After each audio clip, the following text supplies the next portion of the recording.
Hello and welcome back to my channel. So in today's video, I'm going to talk about the Sadoer Alpha Arbutin Body Lotion. This is actually a part of my honorable mentions from my 2026 skin whitening playlist. So feel free to check out the other videos in that playlist just in case there are things I forgot to mention in this review. Before I start, here's a quick disclaimer. This is not a skin bleaching product. I'm also not sponsored by anyone. I bought everything using my own money, so this review is mostly based on my personal experience.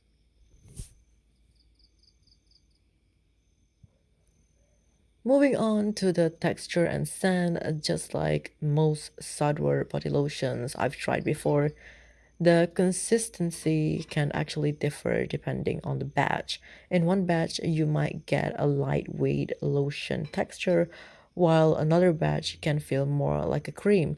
So honestly, there's no way to know exactly what texture you'll get, but at least this gives you a rough idea of what to expect. As for the scent, it smells identical to the Sadoer Kojic Acid Body Lotion. Honestly, the main difference between the two is mostly the packaging and ingredients. When it comes to the ingredients, this lotion actually leans more towards hydration rather than strong skin whitening. You can kind of tell this just by looking at the ingredient list itself.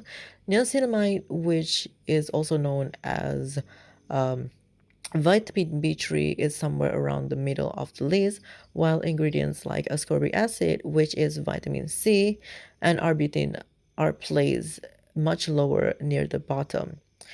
So based on the formulation, this feels more like a moisturizing body lotion with some added brightening ingredients instead of an intensive whitening products.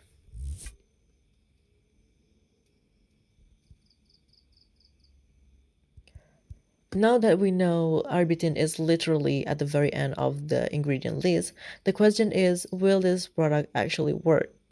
First of all, this is actually pretty common in skincare industry.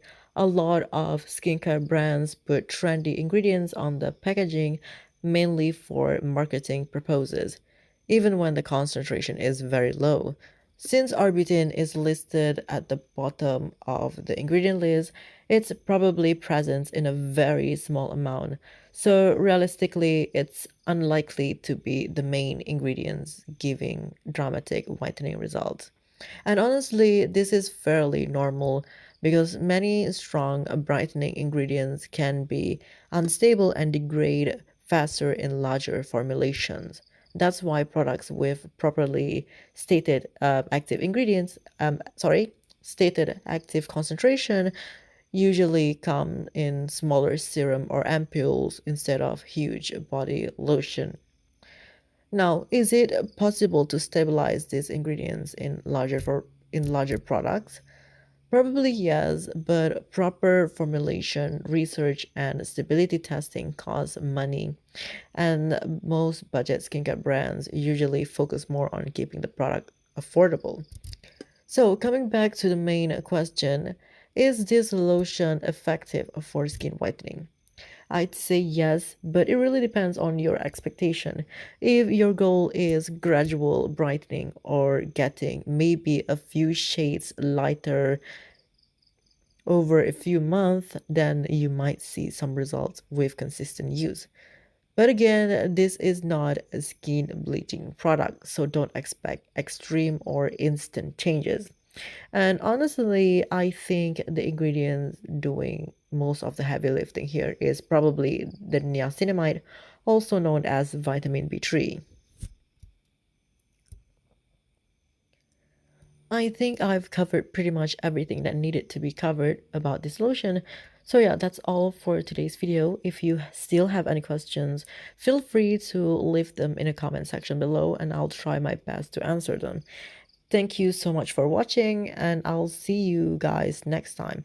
I'm mrizal0415 signing off.